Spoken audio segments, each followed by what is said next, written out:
try to play it all on the G string as it's marked in the score. It's almost like a funeral march. We hear the timpani coming as well, which of course is always a shorthand for something funereal. Then the cor anglais takes up a line, which sounds rather like the mournful song of a bird.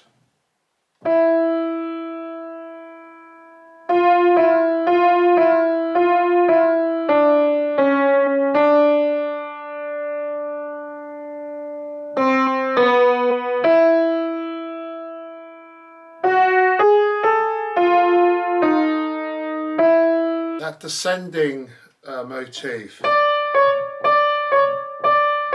those semitones, are developed by Nielsen and brought to this huge outpouring of grief where the brass intones that mournful song in this incredibly emotional climax.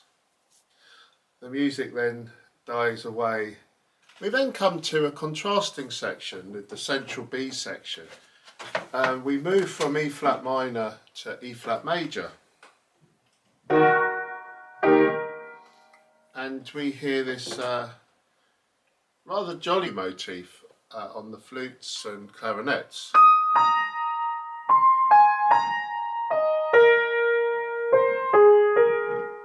Then the first violins take up that idea.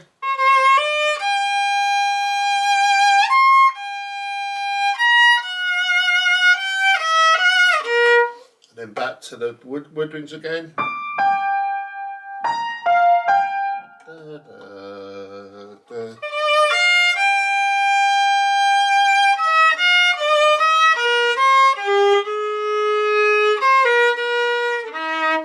And then that da, da, da, da, da, da, da, is continually built on by Nielsen. Eventually the parts overlap in an almost stretto of this lyrical falling idea. Almost like a chorus of birds, I guess. After an extended trill on the violins as these bird figures go throughout the winds, there's a pause and we're back into the A section, a reprise of that marvellously solemn and beautifully moving melody, which seems to go on forever, which opened the movement. But this time the real show of force and like the floodgates have opened. Perhaps this is a very public show of grief compared to the intensely personal utterance at the beginning of this movement.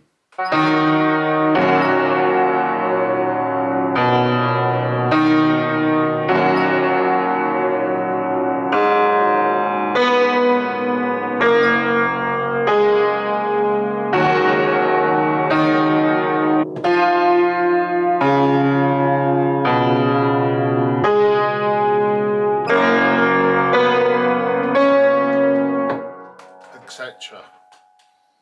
An incredible moment in this symphony. We then, like before, have that descending idea, that kind of thing, those descending semitones, and the music then just builds and builds to this titanic climax.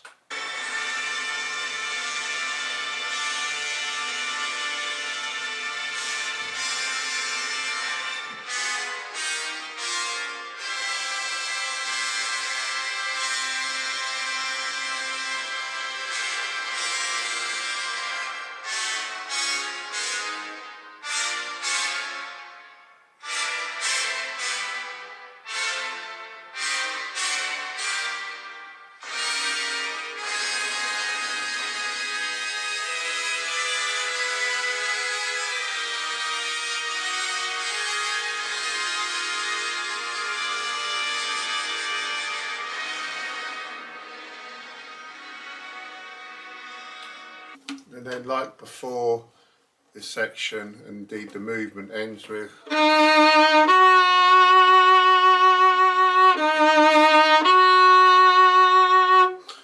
which of course the first two notes of the main melody of this movement. And the music ebbs away. to the close of this remarkable movement.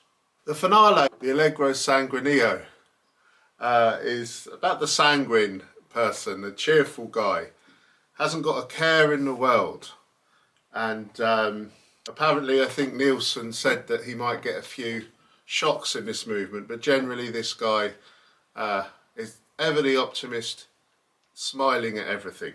In terms of its structure, it's a rondo, and we begin in D major, and the main idea is this bustling idea, this irrepressible idea, goes like this.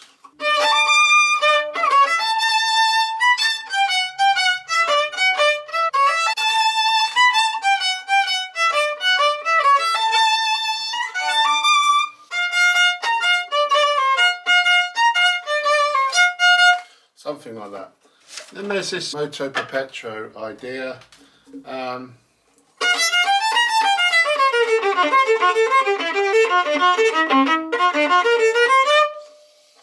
Etc. This cheerful, energetic music builds up a head of steam before we hit these triple F offbeat chords throughout the orchestra, and we eventually come to the B section, which is this tune.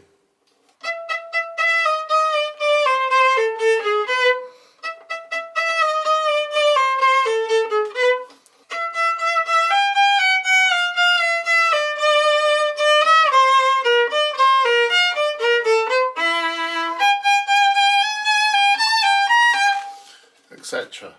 The music gets a little bit folky here, particularly in the violins. We keep hearing that dun dun dun dun dun, the rhythm from the A section, before, lo and behold, eventually it comes back fortissimo.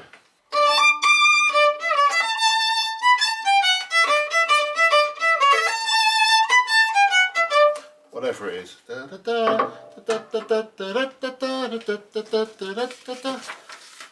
So with the C section, it seems this unstoppable, happy-go-lucky personage has, briefly at least, gone into the doldrums. It doesn't stay for very long, and the music goes into C minor, and we hear this this tune on the violas.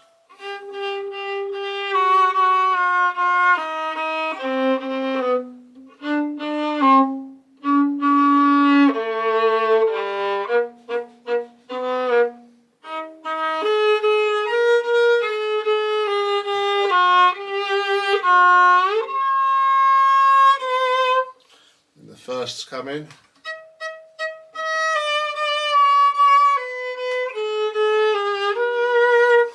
Etc.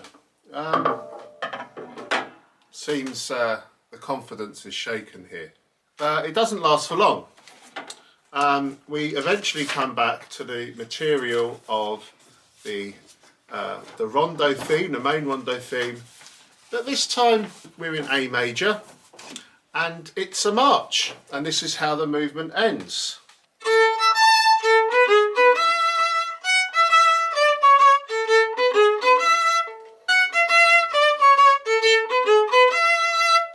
Etc. Music of triumph and jubilation. And it's this march version of the rondo theme that brings this magnificent symphony to an end. Nielsen's Second Symphony, the Four Temperaments. I hope you've enjoyed this video. If this is your kind of thing, looking at classical music more closely to help you understand it, whether you're in the concert hall or listening at home, please click like and subscribe, and if you have any suggestions for pieces you'd like me to look at in detail, please put them in the comments below. And I'd like to thank the Bad Music Analysis channel, although it's not Bad Music Analysis, for inspiring me to look at Nielsen. Thanks a lot. Bye.